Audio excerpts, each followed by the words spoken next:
各位海内外的观众朋友，大家好。您还记得筱君台湾 PLUS 在3年前创立的第一天吗？当时没有任何的资源，我自掏腰包、筚路蓝缕走过来，一心只想守住这个信念——台湾价值。过去3年来，一路走来，跌跌撞撞，非常的不容易。不过因为有您，我撑了下来。我们的观看次数已经达到了2亿5千万，订阅的人数也突破了47万人。这个数字代表每一个关心台湾、关心国际、关心真相的灵魂。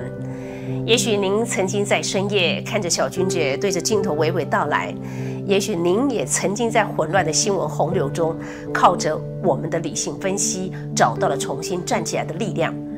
不瞒您说，我一度想要放弃，不止一度，数度，因为这条路很艰辛、很漫长，而且是孤独的。一人难挑千斤担，捉襟见肘会有的。因为没有政党澳元，没有政府资源，你一定很难想象，3年来就是这样子势单力薄，一路苦撑，只差没有倾家荡产。当然，很多人会问啊，那筱君姐你是怎么撑下来的？其实我的逻辑，我的哲学很简单，省一点，我们牙关一咬就过去了。所以每一次看到有人加入付费会员，我都会安慰自己，还是有人愿意跟你一起走下去的。筱君姐诚挚邀请您成为我们频道的付费会员，帮我们一起守住这个频道，不用很多，只要您愿意，不管是100元，请筱君姐每个月喝一杯咖啡，或者是3000元，一样，筱君姐都充满了感激。在台湾迈向民主的道路上，你我一起为子孙留下足迹。感谢您一路的相挺，也期待您加入我们的行列，点选加入会员，让真实的声音不被淹没。我们是为了您而存在的频道，你们也是让我继续存在的最大的支撑力道。有心就有力，我们永不放弃。Thank you and welcome all of you to the first session of this year's凯达格兰 Forum. After hearing the exciting speech by our president and also the former Prime Minister of the United Kingdom, Boris Johnson, I believe that all of you will be excited about what will come out in this session. This session is about the new geopolitical security landscape in the Indo-Pacific. Of course, we know that the Indo-Pacific is about 3/5 of the world population and 2/3 of world trade. But in addition to that, the war in Ukraine 3 years ago integrates the European theater and Indo-Pacific security environment altogether. But in addition to those integrations, in the past years, the Chinese aggressiveness, as well as U.S. policy changes since year 2017, also fundamentally changed the security development and environment for the Indo-Pacific as well. But I think that this is not just about the U.S.-China competition in the Indo-Pacific. What the country in this region react would also play a very significant role. So you can see that in these first sessions, for the first time, usually when we talk about security, we always have a United American here at the podium.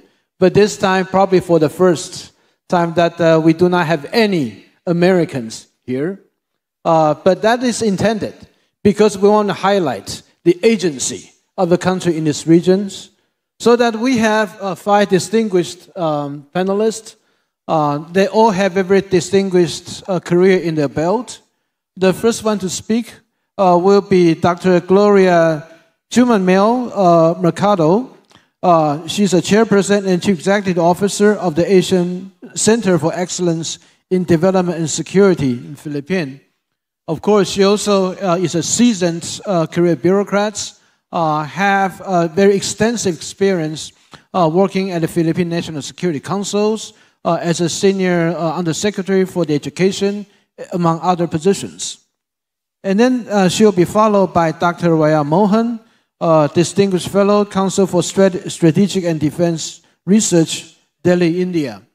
And Dr. Mohan is a very well security and strategic writer in his field, not only in India but also in Indo-Pacific. I'm a big fan of his writing. Every month he publishes a ISAS in the Singapore think tank. I'm an avid reader for that publications. So the tip of my hat to him. And then the third one will be Dr. Tomohiko Taniguchi. Especially he's specifically appointed as professor of University of Tsukuba, Japan. But I think the other experience that Dr. Tomohiko Taniguchi carried is that he's a special policy advisor to former Prime Minister Abe Shinzo. Various Abe Shinzo's his very important speech, including the confluence of two seas, and among others, for the Indo-Pacific strategy, is actually under Dr. Taniguchi Tomohiko's his writings.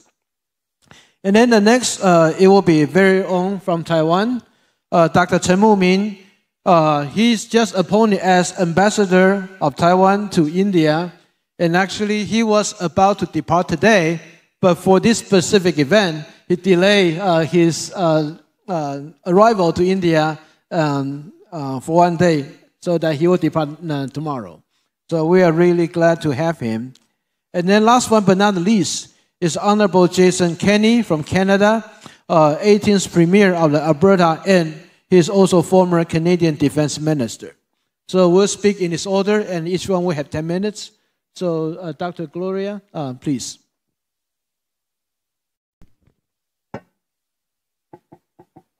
Good morning, Chairman Chen, and thank you for the introduction of everyone here.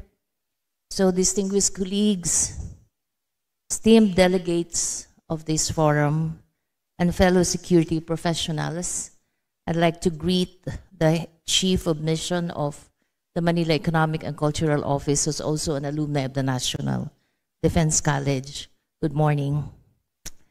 It is both an honor and a privilege to speak to you today on the theme of resilience and relevance, two words that capture not just a mindset, but a national imperative for the Philippines. The Indo-Pacific has emerged as the center of the 21st century geopolitics, an expansive and complex region where economic dynamism, military rivalry, and strategic uncertainty collide. As a frontline state, the Philippines finds increasingly at the heart of this contest. With its strategic location astride the South China Sea and the Western Pacific, its democratic credentials, and its security alliances, the Philippines is uniquely positioned to both contribute to and be impacted by the evolving geopolitical and security landscape of the Indo-Pacific. It is transitioning from a loose geographic label to a contested strategic construct. While the term has gained currency among like-minded states, it also highlights a deepening rivalry between the United States and China, alongside the growing assertiveness of middle powers. In the dynamic context, the country faces increasing pressure to define its position, not merely in terms of alignment, but in terms of principle and strategic agency. The Philippines is an active participant, seeking a careful balance between deterrence and diplomacy, sovereignty and cooperation. Geographically, the Philippine maritime domain includes some of the most strategically significant waters in the world. The South China Sea, where the country asserts sovereign rights within its exclusive economic zone, remains an epicenter of regional tension. Our maritime geography, with over 7,600 islands, 36,000 kilometers of coastline, and rich archipelagic sea lanes, is our source of leverage. It sits at the vortex of Indo-Pacific, and our position in the first island chain adjacent to key maritime choke points, makes us a pivotal actor in both strategic deterrence and regional stability. As a frontline state in the region defined by strategic contestation and emerging fault lines, the Philippines is inclined to lead and collaborate. Leadership must be anchored in principled pragmatism, informed foresight, and strategic empathy, values that recognizes the enduring power of geography, the volatility of geopolitics, and the promise of shared security. The Philippines must therefore develop its own comprehensive maritime strategy that integrates diplomacy, security, and blue economy, investing in a maritime infrastructure, enhancing our Coast Guard capabilities, and asserting our rights to sustained legal and diplomatic mechanism will define whether we remain active or proactive. Our security architecture is evolving. The Mutual Defense Treaty, Enhanced Defense Cooperation Agreement, and joint exercises in Belcatan with the United States and allied countries reflect enduring alliances. But what we are building now is not deeper than just interoperability and mutual preparedness, but also strategic resilience. Even with expanded EDCA, it should strengthen also other engagement with countries like Australia, Japan, and South Korea, as it demonstrates a new kind of strategic geometry, a flexible, layered deterrence ecosystem, and transcends binary alignments. We are witnessing emergence of multilateral architectures, the Quad, AUKUS, IPEF, in response to an eroding multilateral order. The evolution demands clarity of purpose and depth of partnership. Amidst this evolving defense architecture, our ASEAN centrality is being tested. The very principles of non-interference and consensus, once diplomatic strength, now risk becoming liabilities. The delayed code of conduct is symptomatic of deeper inertia. If ASEAN is to remain central, it must also be courageous, reforming not to appease, but to assert. In the shifting landscape, UNCLOS must remain our compass.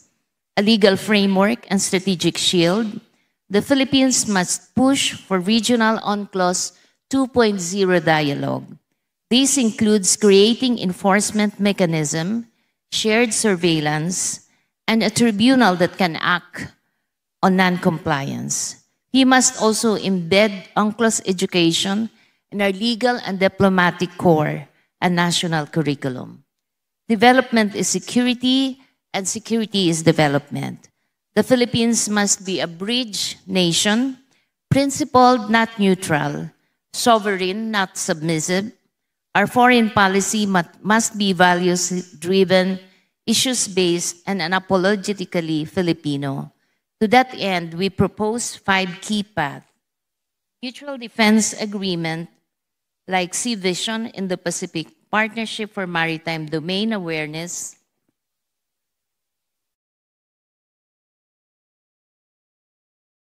disaster resilience hubs in Cebu and Davao, critical infrastructure, foreign equity restriction must be updated with cybersecurity in mind, and push for rotational ASEAN Security Council for eminent persons to fast-track reform.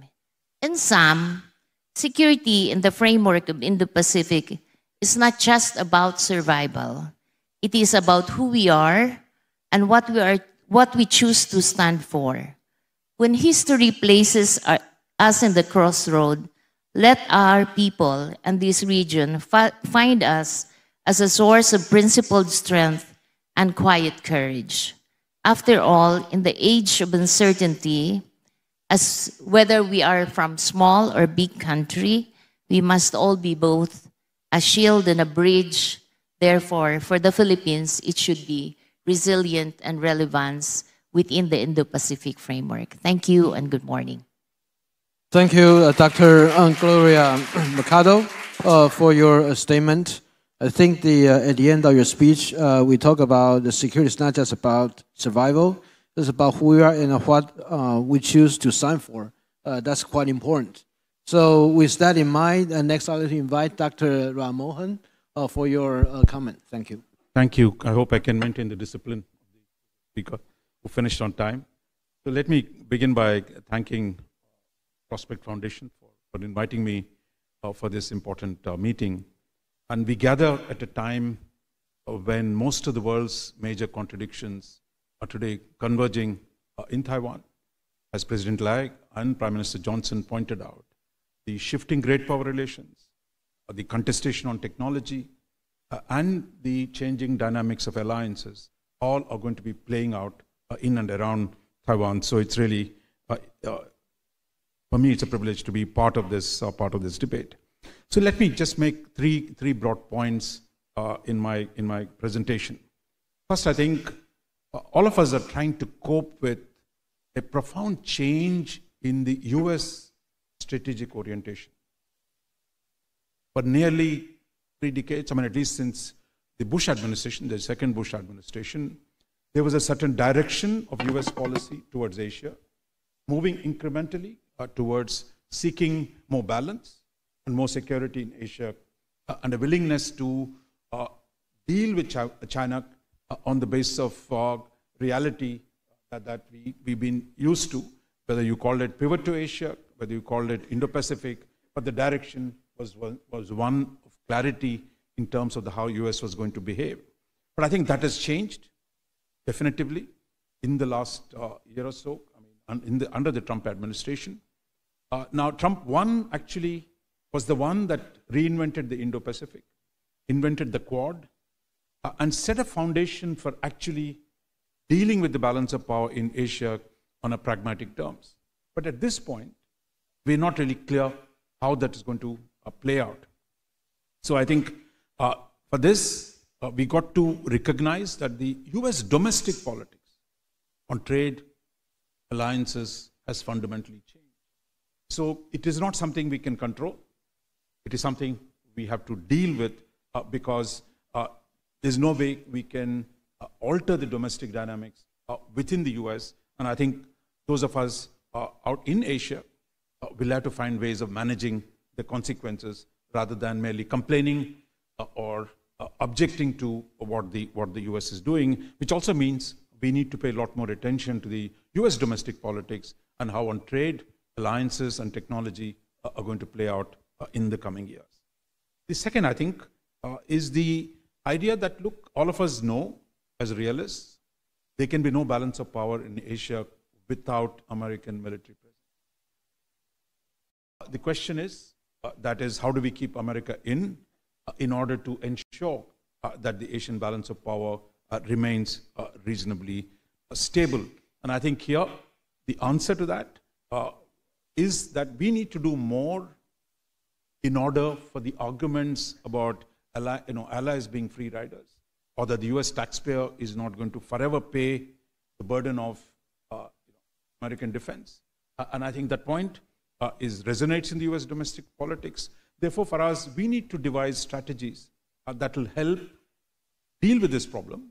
And I think that is a central question. Same on trade, that the US, now we are told by the Trump administration officials, the US was willing to be a sink for global exports in the Cold War. But today it is saying it's not going to be. And in fact, it's using its dependence, the rest of the world's dependence on American market to force the changing the terms of trade. That again is a reality. And I think the challenge for us is how do we adapt to this new dynamic that has emerged in the United States. So I think this is both on trade and defense and on alliances. We are in a new domain that needs to be done. What we've seen in the last few weeks, both Europe and Asia on the trade question have sought to accommodate the American demands on changing dealing with the new tariff structure. But I think we're just at the beginning of this process, because the costs of readjusting to an American market that's going to charge more for the exports of Asia, on which we've been dependent for so long, will be hard, will have domestic economic and political consequences. So I don't think we should underestimate the consequences of what Trump is doing, of restructuring, of rearranging the global trading order. So I think this is going to be a huge challenge for most of us, because when it comes to we got used to a type of America which is open to taking our exports, to one of dealing with the US, which is demanding a lot more in return for accepting the rest of the world's imports. So this, my sense is going to be quite significant, because how we deal with it will have domestic consequences. The third aspect, I would say, is on the question of alliances. Now, those of you who've been in Shangri-La dialogue, we saw the US now talk about moving from even 2%, 3%, 3.5%. Now, this notion that countries of Asia can simply adapt to these new demands of defense budgeting internally is, again, raising money is about taxation. And taxation is always a painful process in domestic politics of most democracies. So therefore, to meet the US demands in terms of a higher defense expenditure, while nobody is going to challenge the argument, we see the problems of actually dealing with it are going to grow. So therefore, for us, I think simply accommodating American demands is going to be problematic for most countries, including the closest partners of Japan, like Japan, who have actually tried to raise the defense expenditure in the last few years. And most Asian countries have raised this, but I think the kind of scale and the demand that is being set is going to be pretty hard to manage. Therefore, where do we go from here? My own sense is at least two things must stand out. One, we need to do more with ourselves. That is, while we need to keep America in, we also need to do more with each other within the region. So that's partly doing more ourselves at the national level, and doing more with each other will help create conditions for keeping America in on a new set of terms. Without that effort and merely hoping things will go back to the pre-Trump era, I think would be a mistake. So therefore, I think we all have, as the moderator of this panel, I think, said, we all have agency, and I think the idea that we can leave it to the Americans to deal with the problems, and we don't have to do very much. I think that attitude has to change. The second, I think, challenge we have to deal with is, given the massive asymmetry in power between China and the EU and China's neighbors in Asia, that asymmetry is not going to disappear.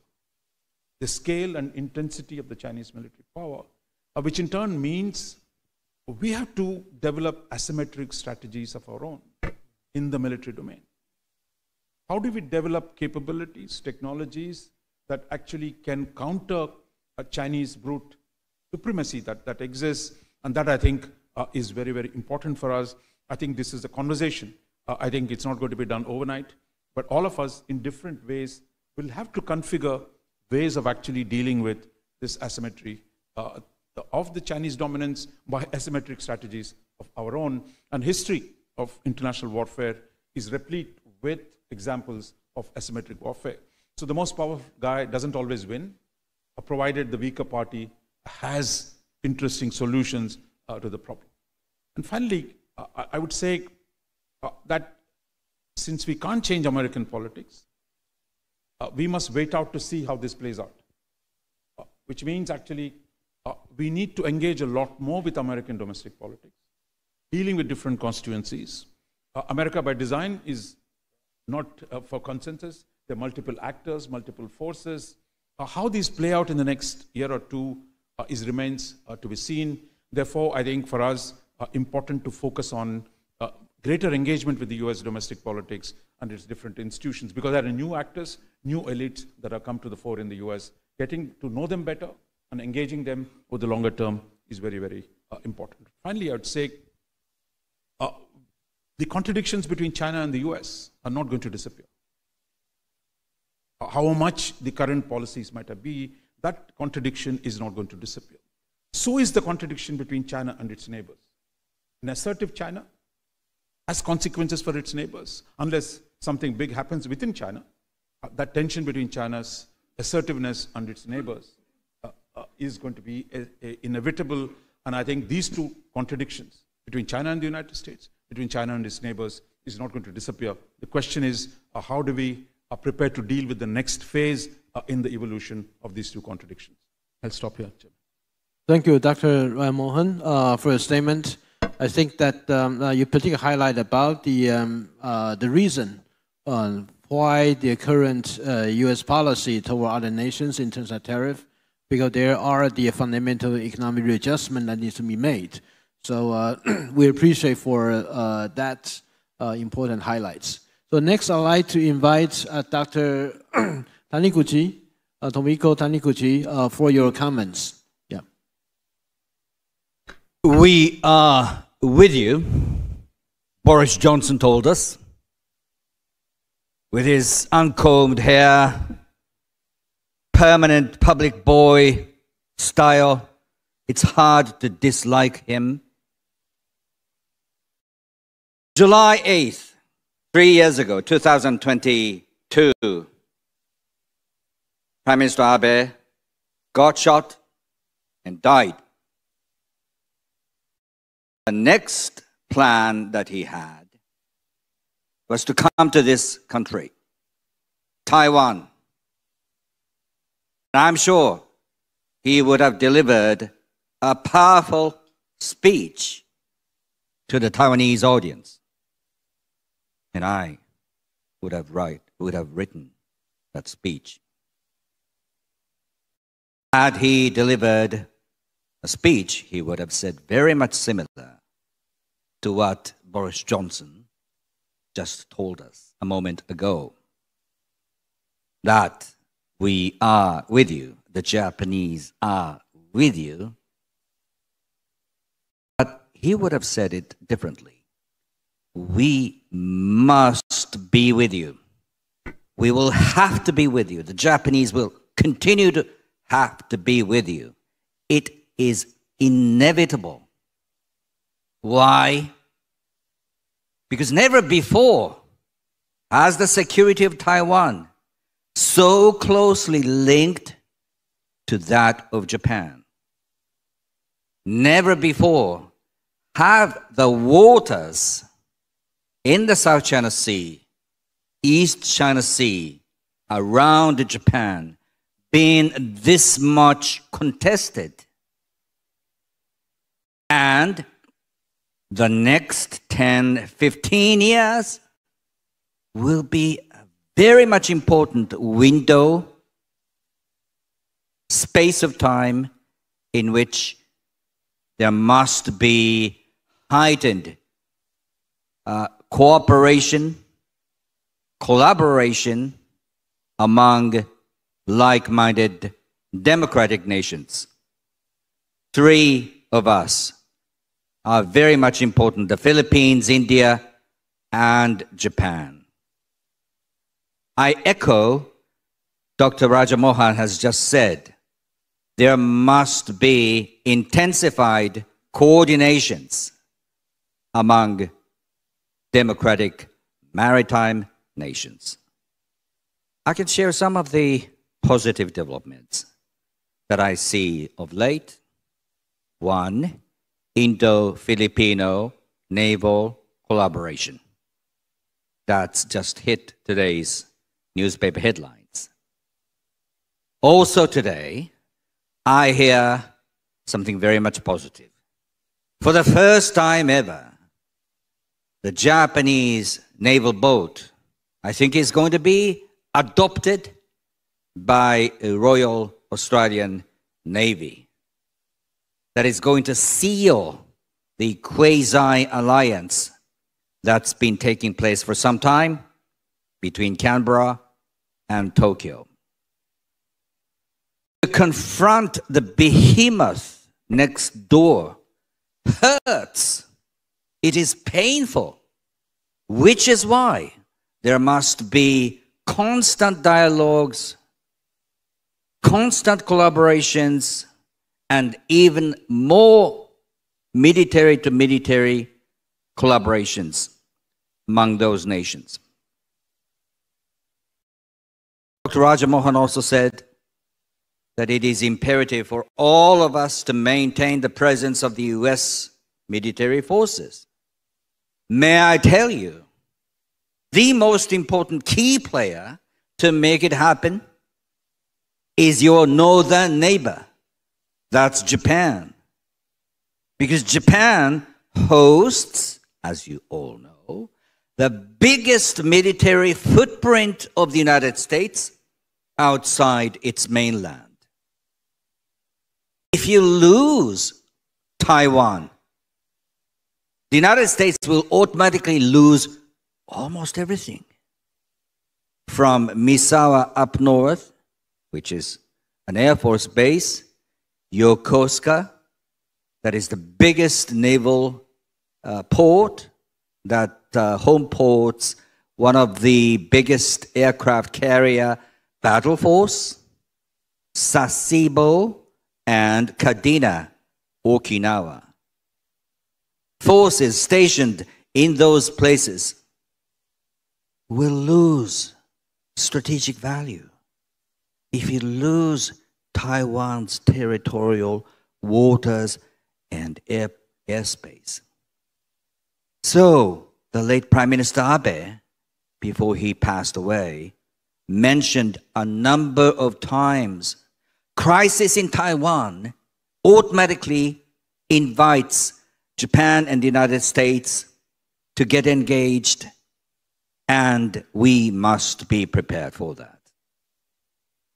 10 years ago, the Japanese government under Abe enacted a law without massive oppositions from the protesters, which enabled the country, Japan, for the first time to work as a unit, cohesive unit with its alliance partners, notably the United States, thinking that when the United States will get engaged, the Japanese will have to be there side by side.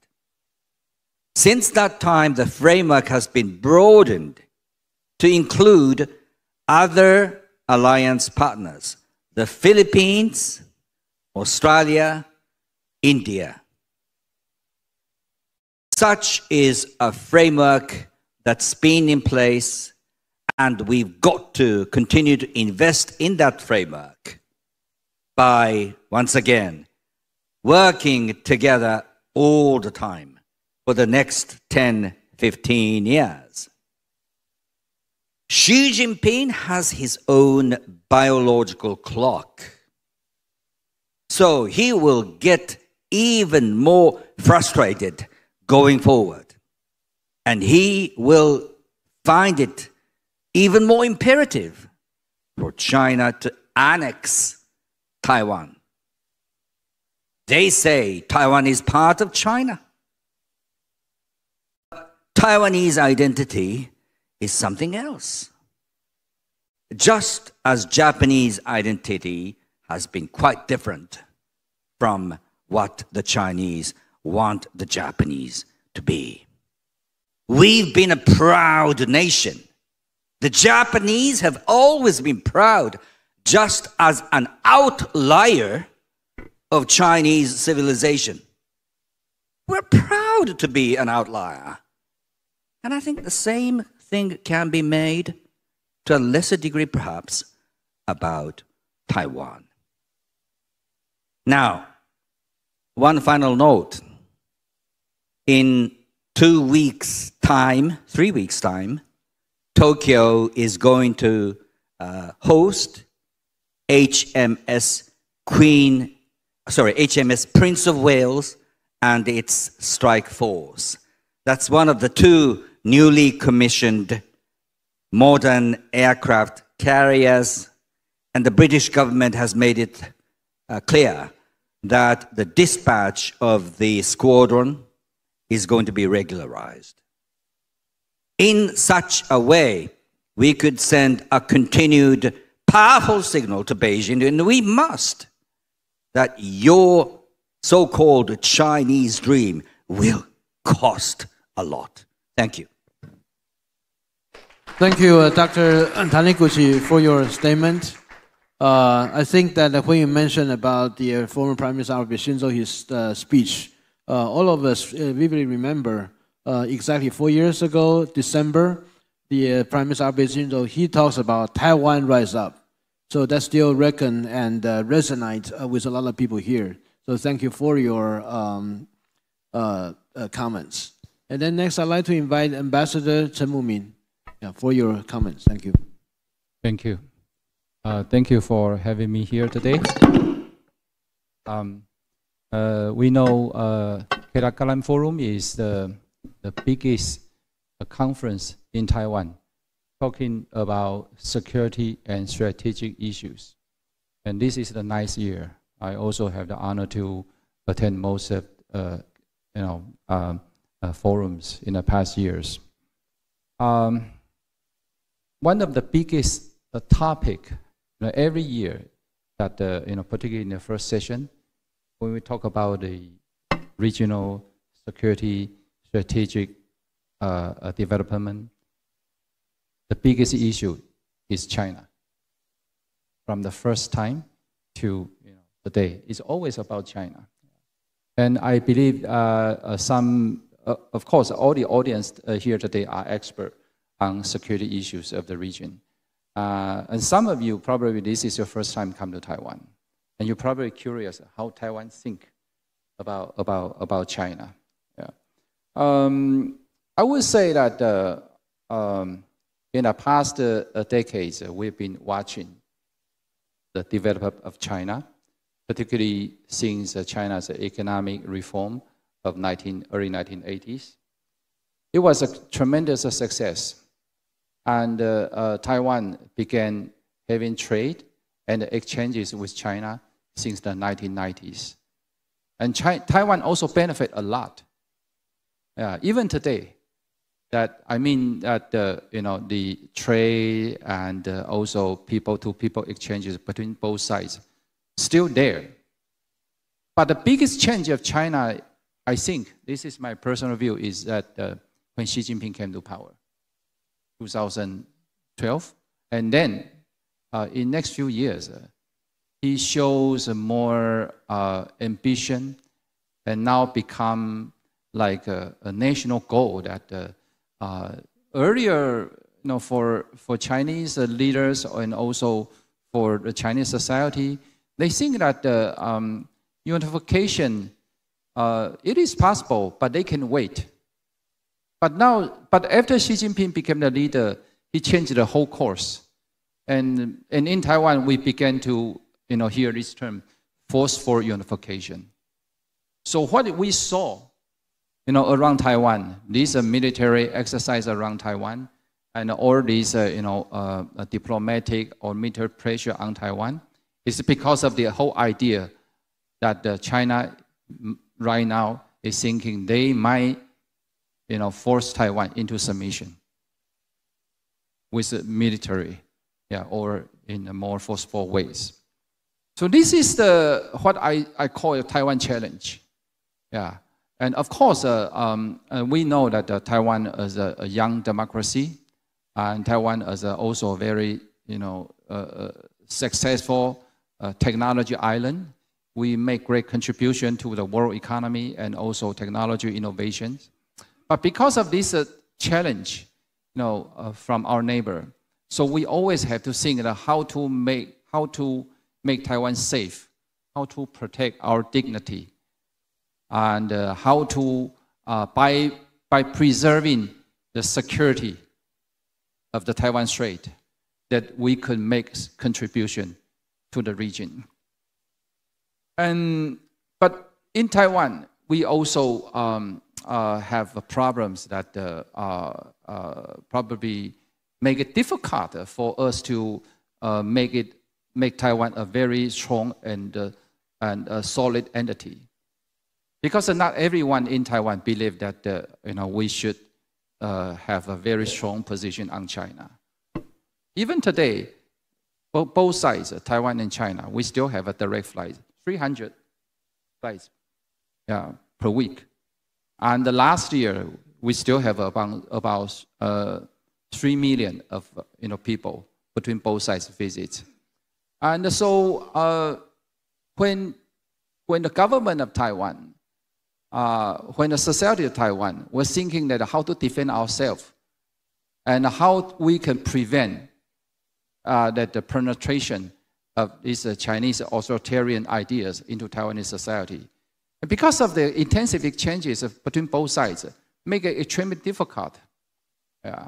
So for any government on Taiwan to protect our dignity, it's a big, big challenge. That how you can, convince the people that what we are doing right now is important, and what we could do to enhance our military capability, to improve our society resilience is critical.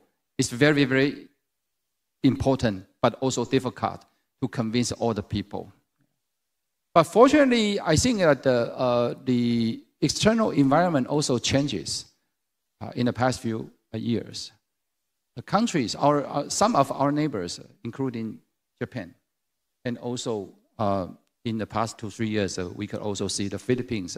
They also share more concerns about Taiwan security. So we could see that there are more exchanges and also cooperation between both sides. The purpose is to create and also to enhance a more security environment in the region. And on the other hand, I think that Taiwan also want to send a message to the whole world that what Taiwan can do to make our world safer.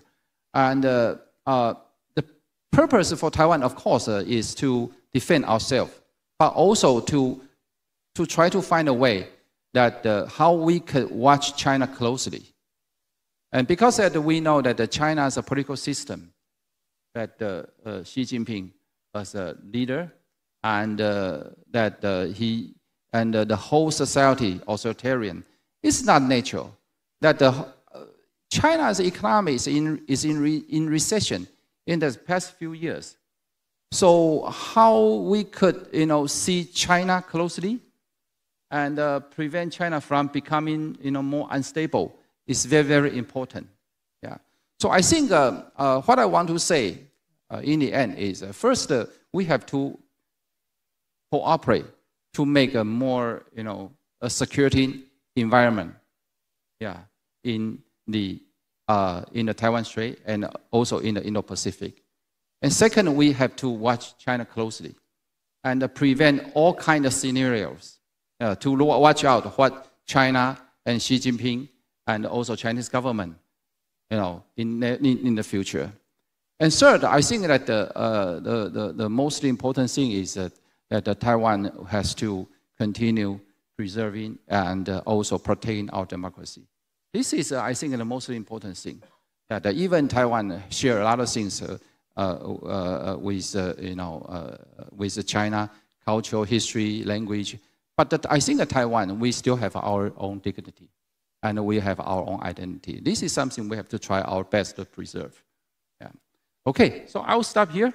And so later, maybe we will have more discussion on this issue. Thank you. Thank you, Ambassador Chen Mumin, for your comments. Now, next, I'd like to invite Defense Minister Jason Kenney for your comment. Thank you. Well, thank you. Very happy. Is one of the most outspoken supporters of Taiwan and Canadian politics for 30 years. Very happy and proud to be here to say that Canada is sometimes an afterthought in these discussions about Indo-Pacific security and strategy, but I think that we're on the cusp of changing that. I think that Canada is waking out of its naivete about the nature of the Beijing regime and may be moving towards playing a much larger role economically and strategically in this region. Maybe a little context here. In 1970, Prime Minister Pierre Trudeau, Justin's dad, recognized the People's Republic of China, I think, was the second major Western country to do so. And ever since then, until recently, the Canadian political and economic elites had a very close and at times almost incestuous relationship with senior PRC Politburo level leadership, which I think compromised our objectivity in looking at the broader Indo-Pacific region. In fact, in the 1970s, we had a massive strategic rupture with the country that I think is our natural anchor alliance in Asia, which is India, over nuclearization of weaponization of nuclear technology. And most of our commercial and diplomatic efforts were focused on the PRC very early on. That started to change under Prime Minister Harper between 2005 and 2015, the government in which I played a role. But even then, I had a cabinet colleague who was our Minister of Foreign Affairs who, in his first day in office, having been briefed by his officials, referred to the PRC as a Canadian ally. And Justin Trudeau, who just thankfully left after a decade in office, once said that his most preferred country in the world after Canada was, quotes, the basic dictatorship of China. He went on to explain it's because it's a dictatorship that they can do big things like build windmills and solar panels. So that kind of, I don't know, naivete and cynicism, the same, a strange toxic combination of naivete and cynicism, led to a kind of blindness about the stakes that Taiwan, Japan, Philippines, and other countries in this region are facing, given Xi's increasing aggression, his aggressive posture. But things have begun to change.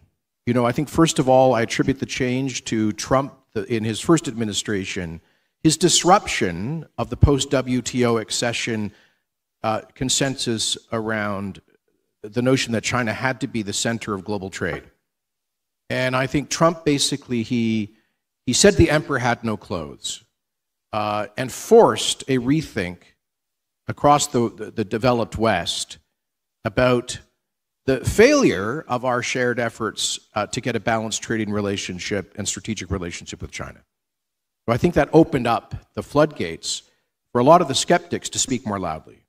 Secondly, it became, when that started, when that reflection began, people saw that Canada, like the United States, like I think Europe, have been huge losers in the post-WTO accession China trade relationship, thanks in part to grossly deliberate, unfair trading practices, currency manipulation, industrial espionage, copyright violation, the total lack of judicial recourse in China, etc.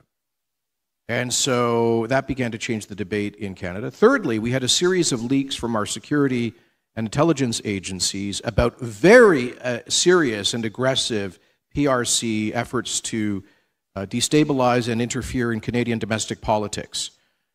Most of this obviously done through the United Front Work Department. Like in Australia and some other countries, they've actually set up de facto police stations in Canada to police the mainland diaspora population, which is growing in size. And many of the mainland diaspora organizations in Canada have been under huge influence, funding pressure, etc., and intimidation tactics to become defenders of the agenda of the PRC. And this has created a huge scandal in Canada, led to a judicial inquiry, and we are still feeling the consequences. Then, you may recall that that Canada, based on a U.S. Extradition application, detained Madame Meng, who is the daughter of the CEO of Huawei, which led to a huge diplomatic fight with the PRC, including the indefinite, the detention for, I think it was 3 years, of a Canadian diplomatic, Canadian citizen. Many other Canadian citizens have basically been imprisoned in China, we think, arbitrarily, and many other things. Of course, Canada has actually suffered more deaths per capita than the United States as a result of the fentanyl crisis, almost all of the constituent elements of which have been produced in and shipped out of the PRC. So all of that has meant that the same political and commercial elites who were the amen corner for the PRC have lost face and have now been marginalized, and there is a new consensus. And I'm pleased to say that in some modest but meaningful ways, that's been expressed in Canada, greater cooperation, technical and other cooperation with Taiwan. I'm very proud as a former defense minister and the son of a former Canadian Navy officer to say the Royal Canadian Navy has now deployed destroyers to do several voyages through the Taiwan Strait, some of them unescorted, and there is growing technical cooperation to come in security areas. Now, as I intimated, normally there have been huge efforts to kind of pivot to India as a natural kind of new anchor for Canadian relations in the region, not to diminish our important relations with Japan, Philippines, and other countries. But that too has been complicated, as Monji knows, because of matters that we hope to get past soon, with Prime Minister Carney having invited Narendra Modi to the G7 summit in Alberta. Let me say that you're going to see Canada playing a larger role in defense. Now, Trump has been a hugely, as Mohanji articulated, the ways in which Trump has been such a game-changing figure in the strategic context. That is very true for Canada. I come from the Conservative Party, which had a 25% point lead in the polls for election this March, which we ended up losing because of President Trump's threats to annex Canada, if you can believe. We don't quite take those quite as seriously as President Xi's threats to annex Taiwan, but they were very disruptive nevertheless, and he seems to have focused on Canada as, for some reason, as a particular target in his new trade arrangements. So for my friends here who are all facing, I think, 25% tariffs, don't feel too bad. We have a 35% tariff from the US. But one of the advantages of this Trump disruptiveness has been forcing Canada to finally get serious about national security. We played a hugely oversized role in the first two world wars. We exited the Second War with one of the largest militaries in the world, and we carried 1/5 of the burden on D-Day. But we have taken far more than our share of the post-Cold War peace dividend. But thanks in part to the pressure from Trump, we are finally moving our defense expenditure from 1.3 to 2% of GDP, and with a commitment to go to 5%. Part of that involves a huge rebuild of the Canadian military, 60 new destroyers being built.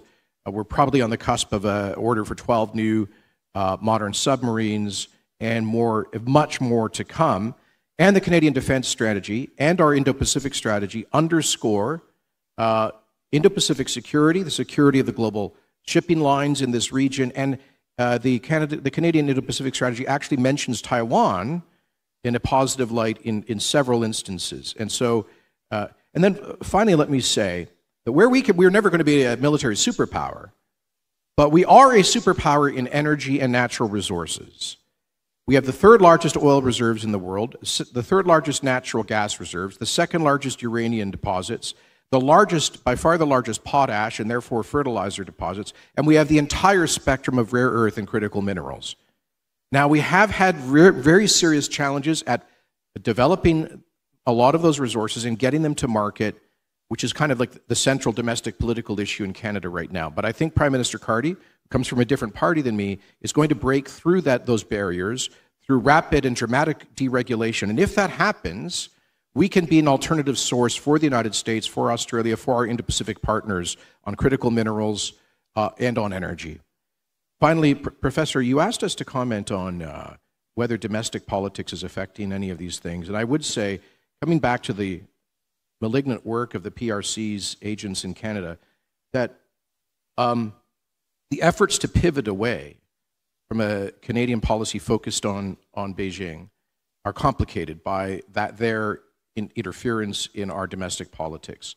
And finally, let me say that when we talk about the Indo-Pacific, we should not imagine that Europe is on a different planet. I think Prime Minister Johnson was exactly right. And I believe that the single most powerful thing that that Western countries can do to preclude Chinese aggression in this region is to demonstrate that Putin's aggression in Ukraine will not succeed. Thank you. Thank you very much for your comment, Honorable Jason Kenney. And then now we open to the Q&A. So if you have questions, please raise your hand so that I can identify you. And please, when you ask questions, please identify yourself as well as who you want them to answer. Okay? And before we begin, I'd like to lay out my question first.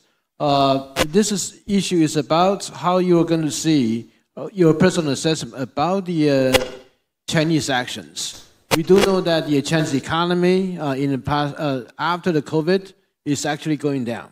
And it's continued to decline. We do not see any sign of showing the vitalities coming back soon. But also, on top of that, is about the top leadership, political leadership, as well as military leadership, the continued purging of those. Some people suggest that there probably something is coming within China. But let's talk about how each of your countries are feeling about the Chinese action toward yours, whether those developments has affected their action toward yours, and how your country assess, also react to the possible development within China. I do know that the Ambassador Chen Muming already put your assessment regarding China. So I'm just laid out this question to an offer of from the Philippines, India, Japan, and Canada. Yeah. Thank you. I'm not going to respond to the question focused on China alone, but I see three great things that are forthcoming in the horizon. One is the possible change in Chinese leadership. Second is, should there be an aggressive move for Taiwan? And third is the forthcoming election of the Philippines in 2028. So while there are challenges, internal challenges in China right now, even a change of leadership would mean continuous assertion of regional aggressiveness. And that's going to be very impactful for the Philippines, because that would mean we have to continue to put up with all the water cannons and occupation of some of our islands. But the Philippines would always respond within the context of law, within the context of collaboration with other countries, and also within what is allowed by international order.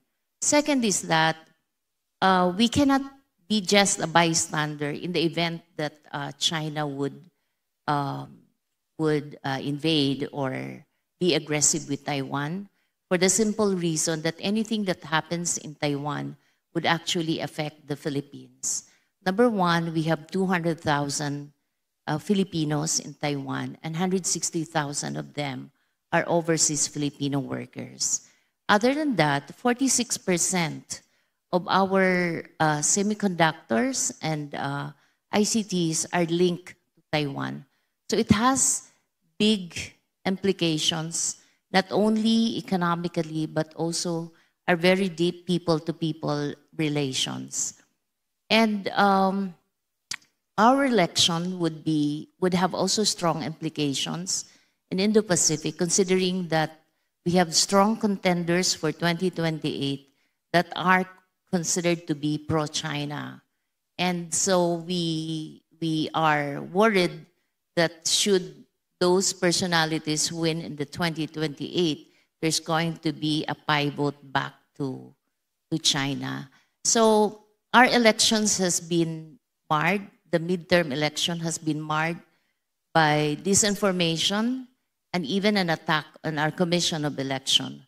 So we have seen that the digital space has been weaponized already. So there are so many things that we need to consider insofar as what our government and what our people should do in the forthcoming days. So with that, I would like to say that it's a lot of big work, not only for the Philippines, but for all other countries who believe that the Philippines can be a model of how it stand up to all the coercions through cooperations and rule of law. Thank you. Thank you. Roger? I agree with Chung that, look, China's economy slowed down. But here is the problem. I mean, at close to $20 trillion, with the domination of the global manufacturing sector, I don't know exactly 35% of what, and monopolies on critical tech sectors. So China's capacity to bargain with the US, even a confrontational US, its capacity to put economic pressure on the other countries will remain for a long term. So therefore, how do we survive the interdependence with China while reducing it over a period? I think that's a big policy challenge for most of us, and I think that problem is going to be enduring for a long time to come. The second, I think, is the Chinese, for us at least in India, though India has stood up, we still have about 50,000 troops at 17,000 feet facing China. But the fact is, Chinese military power is growing. And for us in India in particular, we saw in the case of the recent India's conflict with Pakistan, that their supply of weapons to Pakistan, their ability to, shall we say, undermine India in its own neighborhood remains strong. And as long as China's economic power and military power grow, that capacities will increase. So therefore, again, we come back to the point of military strategies, asymmetric military strategies. The third point is, I think Chinese capacity to intervene in the domestic politics of its neighbors.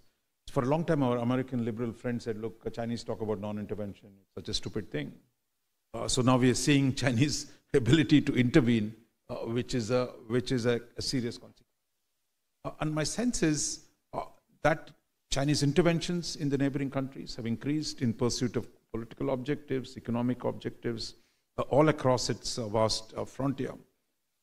But so the challenge for us is with the US that has taken aggressive bullying on economic issues.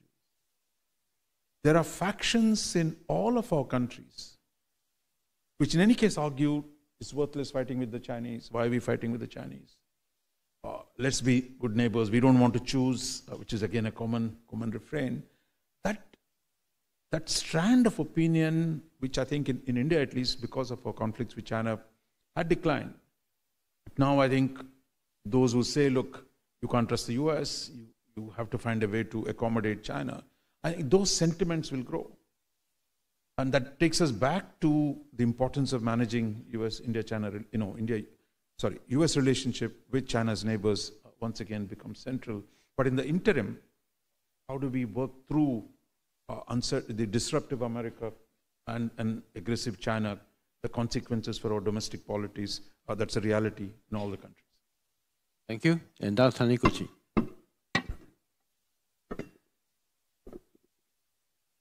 I will not say much.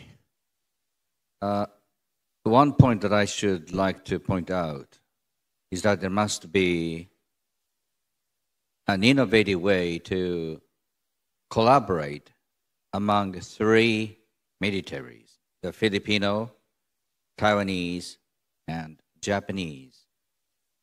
You may or may not be aware, there has been absolutely no interaction, no collaboration, no cooperation between the Taiwanese military and the Japanese. We must be more innovative. And to be innovative takes courage, boldness. And it is very much important for us, the Filipinos, the Taiwanese, and the Japanese, to have the kind of political leadership that can stand tall no matter how intimidating and bullish the Chinese are. But pragmatically speaking, the fact that there's no dialogue, collaboration between the Taiwanese military and the Japanese concerns me very much. Okay, thank you. And Honorable Jason Kenney, you would like to say something? Give me a question again. About the Chinese, the Chinese economy, the problems they are facing right now, as well as the political and the military leadership purging that's also going on. How would Canada assess those developments, and would those actions in China affect the Chinese action toward Canada? Well, they have. Look, they've been imposing all sorts of arbitrary sanctions on us for political reasons, and we've been sort of collateral damage, if you will, in the U.S.-China trade disputes.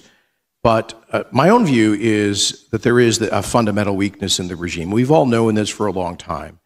I think it's coming to a head, and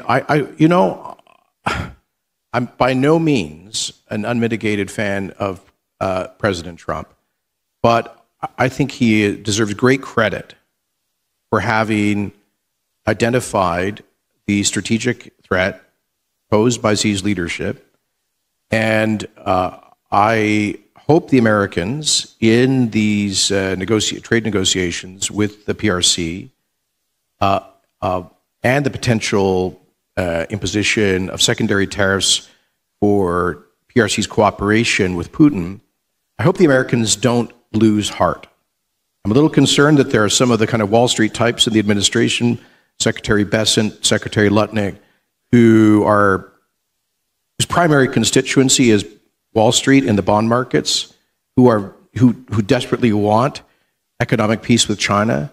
But I hope the president follows his instincts on this and keeps up the pressure. And I think that will accelerate the very deep internal economic problems that the PRC is facing. Thank you. You want to say something, Ambassador? Yeah, because I just spoke 8 minutes. I have 2 more minutes too. No, I think the one advantage of being Taiwanese is here in Taiwan, we could watch China closely and knowing the real situation.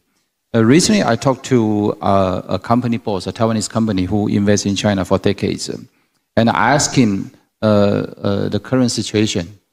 He said that he continue his company's operation in China, but he will not increase investment. He said he will stay in China as long as he could continue making profits, but he knows there's a risk if he get deeper in China, so he will not increase any investment.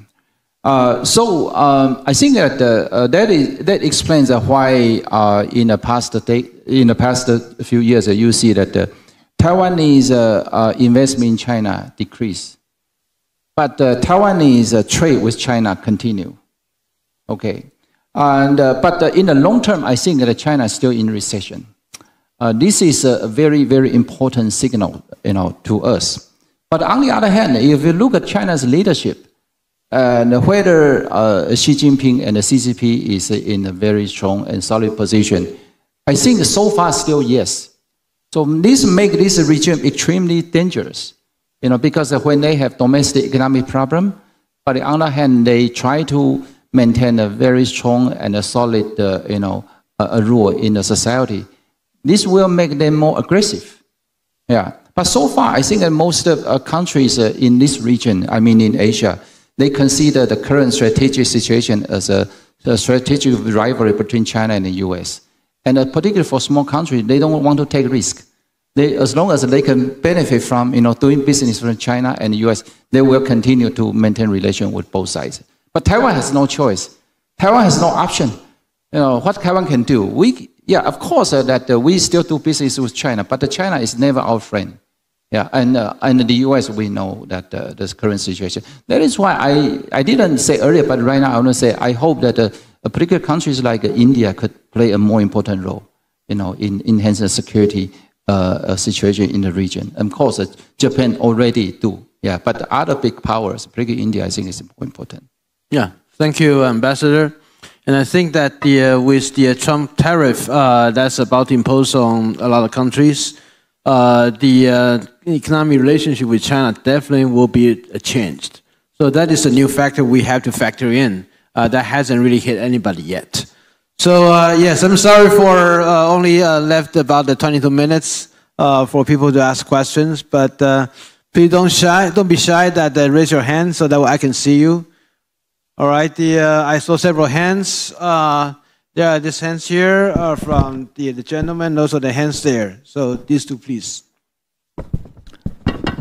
Jason Chen of Formosa Republican Association. I have a question for Mr. Taniguchi. You mentioned your concern in your last comment. I would like to know if you have any suggestion to overcome your concern and make improvements of the situation. Thank you.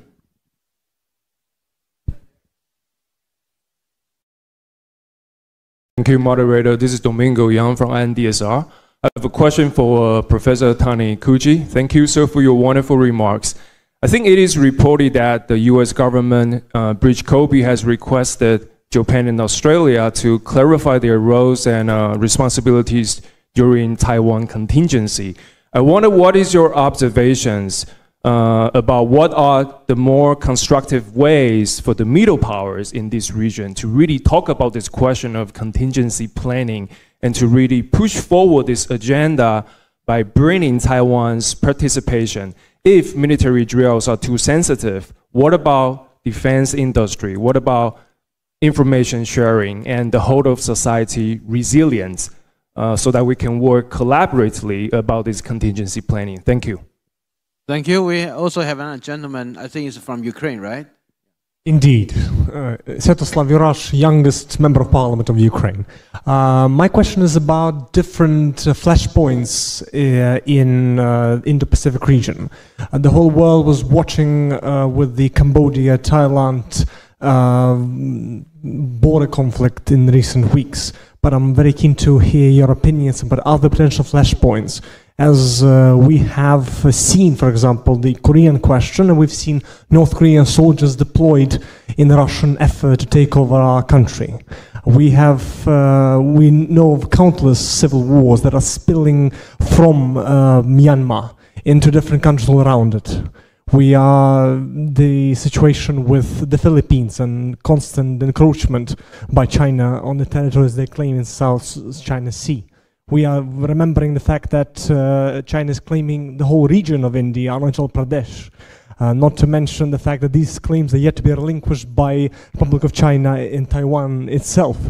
So I'm very keen to hear your opinions on other flashpoints in the Indo-Pacific region and what can be that trigger for the region as well as the Chinese invasion of Taiwan. Sorry, but do you have anyone you want them to answer your question? You have a fabulous panel full of different experts. So you ask everyone? Basically, I'm sure each and every one of these experts can voice their opinion on these conflicts, which in Indo-Pacific region, sadly, are plentiful. Okay, all right. Thank you. And also, by the way, welcome our Ukrainian friends here. Thank you very much. We are most honored to be here. All right, right now we have 3 questions. 2 directly has been directed to our very own Dr. Taniguchi. And the last one, I think they invite everyone on the podium to speak. So first, the 2 questions to Dr. Taniguchi, and then everyone, if you want to speak about Ukrainian friends' questions. I think it will be a tall order for the Royal Australian Navy to come to rescue Taiwan in times of real contingency. The role to be played by the so-called middle powers in your term in peacetime is to continue to send a powerful, powerful signal to the Chinese that, as I said, fulfilling Xi Jinping's version of Chinese dream will cost a lot. And in that sense, the engagement of India and engagement of the UK and others will also be very much important. When it comes to further enriched collaboration between the Taiwanese military and Japanese self-defense forces, one thing that Taiwanese and Japanese share together is this US military presence. And when it comes to US military presence, the host nation's role, that is to say Japan's role, will be very much important. So together with the United States, I think Japan must start the kind of collaboration needed between the Taiwanese and Japanese, perhaps in a low-profile way. Be aware that in Japan, political landscape discourse daily has been under the increasing influence of the Chinese. An increasing number of business leaders voice that we must be more careful in dealing with the Chinese.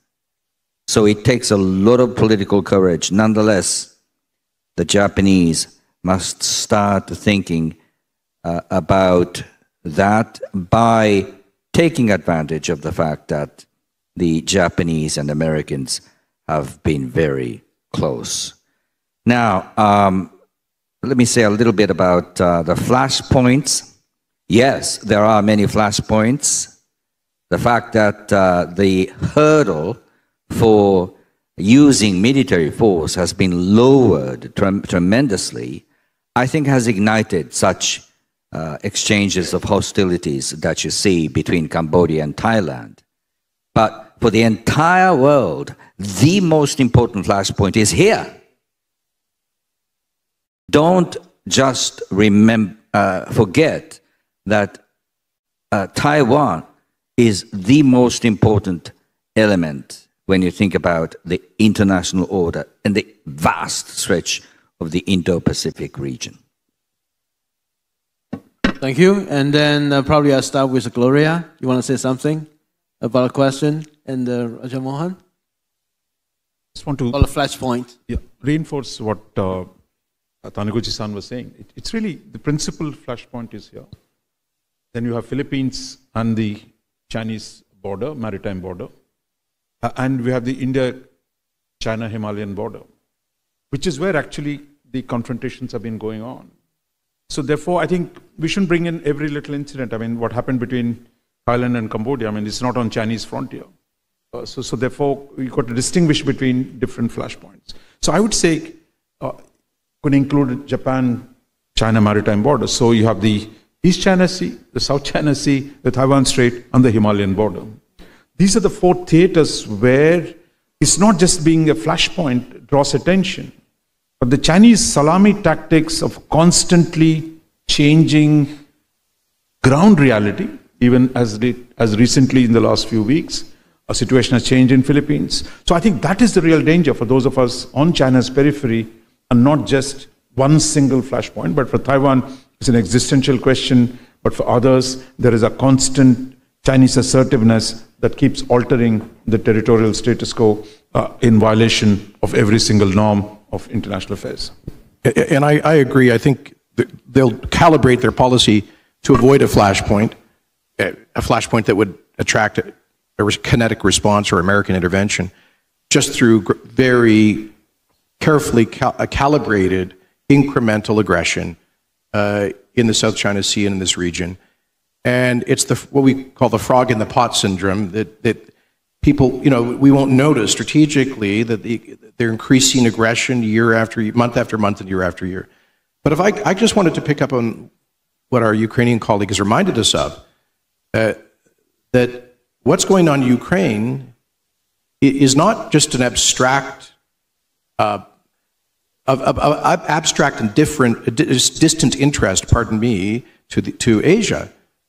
Asia is involved in that war. North Korean soldiers are fighting on Ukrainian territory right now with Chinese and North Korean armaments. The Russian military has essentially totally expended its post-Soviet deposits of weapons. And yes, they've stood up a new war economy that's producing a lot of equipment, but they could not sustain the war in Ukraine without the logistical and munitions support that they're getting, enormous support from 2 Asian countries. So I think that it's time for NATO and Western countries to realize that Asia is involved, 2 Asian countries are involved in invading a peaceful European country right now, and that demands an appropriate response. Thank you. My view is that actually 3 Asian countries involved. China provides everything, including the military hardware in Ukraine, on the war in Ukraine. So yes, China is not a single specters there. And then we have another round of questions. Please raise your hand if you like. Yeah, the first one here, and also there it will be another one. Okay, yeah. Hello, everyone. I'm Dominic Yang from the University of Missouri in the United States. I work in the history department. Great panel. I have a question for all the panelists. Now, maybe this issue will be discussed in the afternoon, but I would like to hear from every one of you if it's possible. Now, you guys talk about that there needs to be more collaboration amongst the maritime democracies. Now, the issue I'm talking about is actually domestic issue, social media, Chinese infiltration, because I think for me, that's the most important, because we're all democracies, and in comparison to an authoritarian regime, we have our particular vulnerability is really the power of that authoritarian regime to shape our public opinion. And for us to actually work together militarily and strategically on military front, we need the support of majority of our citizens. So my question is that, is there any talk about collaboration in terms of experience of how each and every country actually deal with this threat? I know, we all have different history, we all have different culture, and language-wise, the Chinese will influence us differently. I just want to hear from the panelists about this. So that's my question. Thank you very much. All right, thank you. And then with the dignitaries here.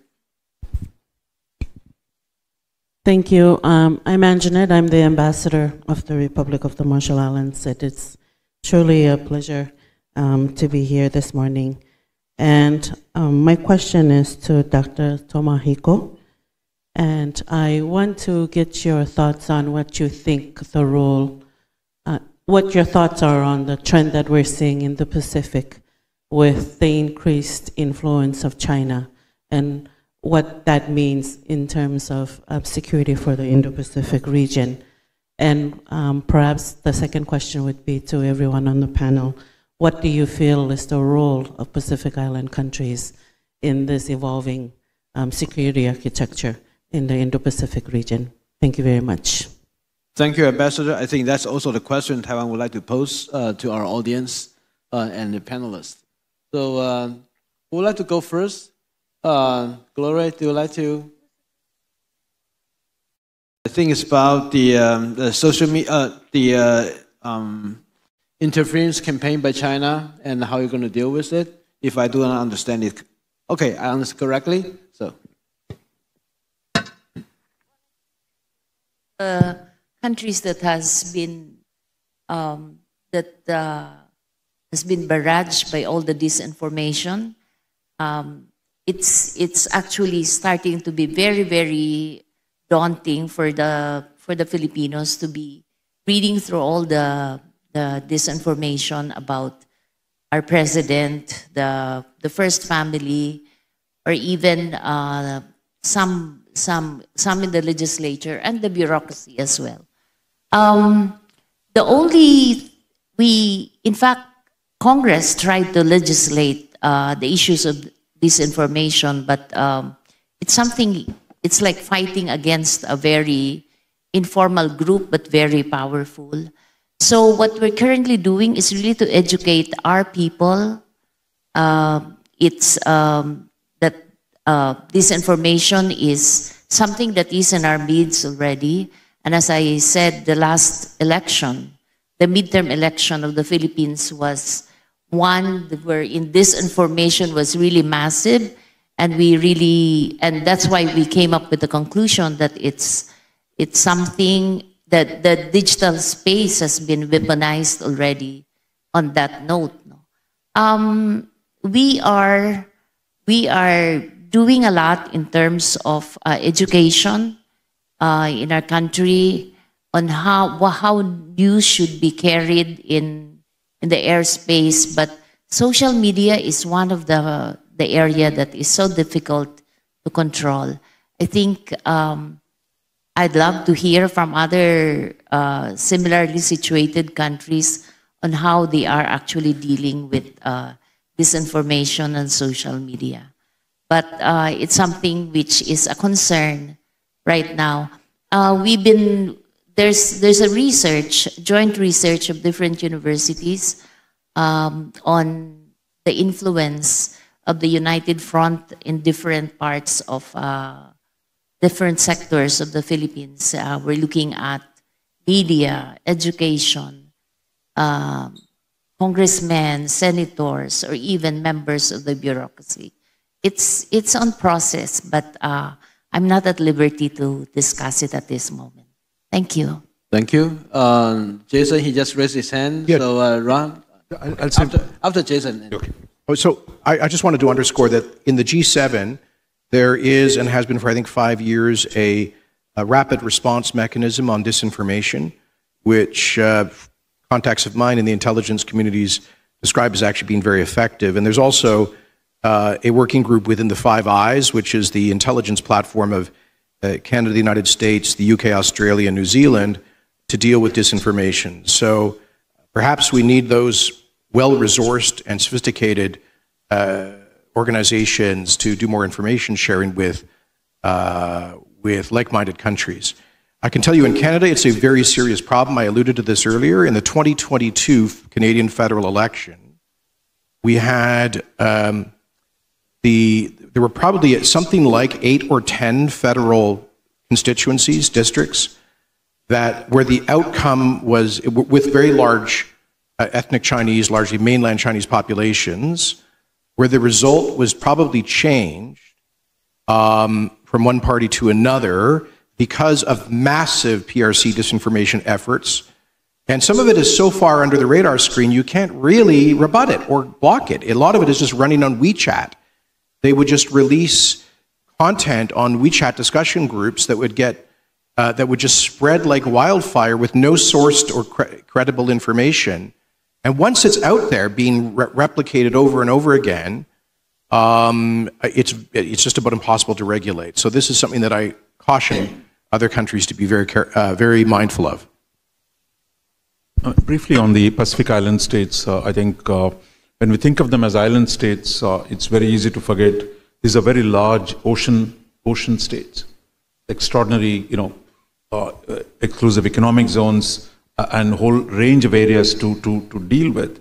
So when we talk about the big geopolitics, I think it's often easy to forget about the Pacific Island states. But I believe they're a critical node in the current contestation between US and China. China's reach has grown. If they can operate in Latin America, I don't see why they won't operate in the Pacific Islands. So I think the presence has grown. The response, I think, of the democracies has to be able to take the concerns of the Pacific Island states seriously. That now with the US aid is shut down. I think when we talked about coordination by Tomohiko-san, I think we need the region's middle powers to come together to respond to the developmental needs of the island states is one key priority. Second, I think, is the climate change and its impact on the resilience of these states. There, with Trump now pulling out of climate change again, we need to do more within the region on the question of climate change. on the question of resilience to deal with climate disasters, that I think should be a high priority for the regional powers. Thank you. And Professor Taniguchi. I think there must be a reward structure that would benefit those countries that maintain diplomatic relations with Taiwan in the Pacific, in the Caribbean, and so on. And that structure must be built by not only the United States, but also Japan and others, by the collaboration of those nations. And that reminds me of what the Japanese government has long done to put together, to invite all island nations, Pacific island nations, to come to Japan for a regularized summit meeting. But I think now is the time for Japan to be more selective, distinguishing those nations that maintain ties with Taiwan from others.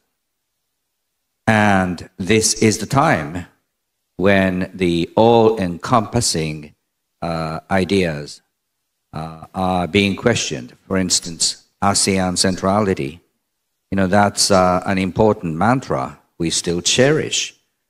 However, the reality is there are two ASEAN nations, one very much democratic and another very much falling under the influence of China. So it's a challenge for diplomats and political leaders as well, but let's just face it. Thank you. Ambassador Chen, you'd like to say something? Let me remind you, you're between us and lunch. Okay, well, yeah, regarding the disinformation campaign, actually Taiwan, you know, we are the biggest victim of China's disinformation campaign. And in the past few years, one very important progress we have is that we are now conducting programs called GCTF, Global Cooperation and Training Framework. It was the first sponsored by US, but right now I think Canada, Japan, and many other countries also get involved. And so we have different programs and invite other countries to come to Taiwan and to study and try to find appropriate strategies to fight against the disinformation campaign by China. Thank you. Now we are just on time that about to conclude these sessions. So please join me, give a big applause of hands to the panelists on the audience for giving us a very insightful conversation. Thank you very much. 今天的台湾不是在选择要不要脱离中国，而是我们应该去深刻去追问一个问题：我们真的曾经是中国的一部分吗？从国际法角度，有史以来第一个真正拥有台湾全岛领土主权的国家是日本。台湾不需要从哪里来独立出来，我们本来就不是哪一个国家的附属。我们需要的是什么？是完成那一段被冻结的历史。旧金山合约让台澎领土主权不属于任何国家。中日合约是确定的这一件事情。开罗宣言跟波茨坦公告里头似乎也被错误解读。开罗宣言它是一个宣言，类似 MOU 嘛，不具有法律效力，没有效力，弄给人骗嘛。马英九经常就用开罗宣言说，依据开罗宣言，台湾是他的，那中国的。弄得很骗。国际法早就已经为我们留下一条通往尊严的道路，让台湾的人民真正做一次选择，为台湾写下未来的名字。各位海内外的观众朋友，大家好。您还记得筱君台湾 PLUS 在3年前创立的第一天吗？当时没有任何的资源，我自掏腰包、筚路蓝缕走过来，一心只想守住这个信念——台湾价值。过去3年来，一路走来，跌跌撞撞，非常的不容易。不过因为有您，我撑了下来。我们的观看次数已经达到了2亿5千万。订阅的人数也突破了47万人，这个数字代表每一个关心台湾、关心国际、关心真相的灵魂。也许您曾经在深夜看着筱君姐对着镜头娓娓道来，也许您也曾经在混乱的新闻洪流中，靠着我们的理性分析，找到了重新站起来的力量。不瞒您说，我一度想要放弃。不止一度，数度，因为这条路很艰辛、很漫长，而且是孤独的。